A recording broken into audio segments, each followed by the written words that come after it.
आप जानते हो कि जब किसी का ध्यान या मेडिटेशन कुछ समय की प्रैक्टिस के बाद फलित होने लगता है या अपना रिजल्ट किसी को देने लगता है तो बहुत से प्रभाव किसी को अपनी बॉडी, माइंड और सोल पर बिल्कुल साफ तौर पर दिखाई देने लगते हैं,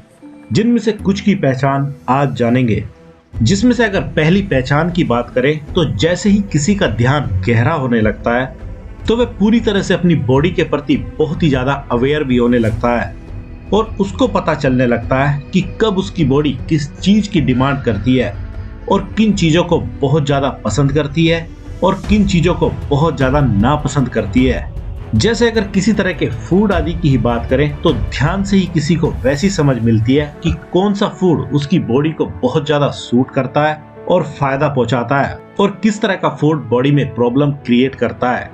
और इसके बाद ही कोई अपने फूड के प्रति बहुत ही ज्यादा अवेयर भी रहने लगता है। और इस फूड में केवल वे ही चीजें नहीं आती हैं जो हम खाते पीते हैं,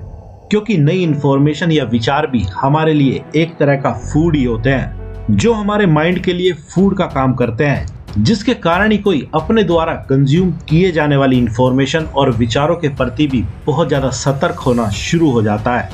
जिसके बाद ही किसी की लाइफ में वैसा ट्रांसफॉर्मेशन होना शुरू होता है जैसे कि कोई इच्छा करता है। और अगर ध्यान के फलित होने पर होने वाले दूसरे प्रभाव की बात करें तो यह प्रभाव मानसिक लेवल पर होता है,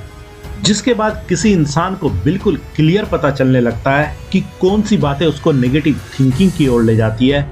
और कौन सी बातें उसको पॉजिटिविटी फील कराती है, जिसके बाद ही कोई बड़ी आसानी से अपने सोच विचार करने के पैटर्न को भी बदल पाता है। क्योंकि ध्यान के कारण ही जब किसी के माइंड में चलने वाले विचारों में कुछ सेकंड के लिए ही सही मगर गैप आने लगता है तो तभी इंसान को एक मौका भी मिलता है कि वह अपनी मर्जी से अपने फायदे के विचारों को सोच सकता है। वरना आपने खुद भी कई बार देखा होगा कि बहुत से लोग जब जाने अनजाने ही किसी भी कारण से किसी भी तरह के नेगेटिव सोच विचार में पड़ जाते हैं तो उनका इस तरह की सोच विचार से बाहर निकलना बहुत ही मुश्किल होता है। इवन खुद से अपने विचारों को बदलना तो बहुत ही ज्यादा मुश्किल होता है। जबकि जो लोग निरंतर ध्यान करते हैं वे बड़ी ही आसानी से अपना मूड किसी बात पर खराब होने के बावजूद भी उसको बड़ी ही आसानी से बदल पाने में भी पूरी तरह से कामयाब रहते हैं। और यही ध्यान का सबसे बड़ा फायदा भी होता है। और अगर ध्यान के फलित होने पर घटित होने वाली तीसरी चीज की बात करें तो यह ध्यान की ही पावर होती है कि ध्यान से पहले कोई इंसान छोटी छोटी सी बातों और चीजों को लेकर परेशान हो सकता है, लेकिन ध्यान के फलित होने के बाद इंसान को छोटी छोटी तो क्या बड़ी बड़ी बातें भी पूरी तरह से परेशान करना छोड़ देती है। क्योंकि तब इंसान के पास अपनी इच्छा के अनुसार अपने माइंड को यूज करने की पावर होती है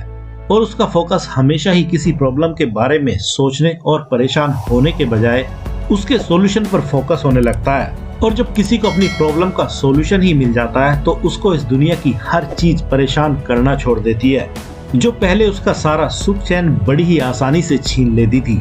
इसलिए अब अगर देखा जाए तो आप इन बातों से बड़ी ही आसानी से पता लगा सकते हैं कि आपका ध्यान वाकई में फलित हो रहा है कि नहीं।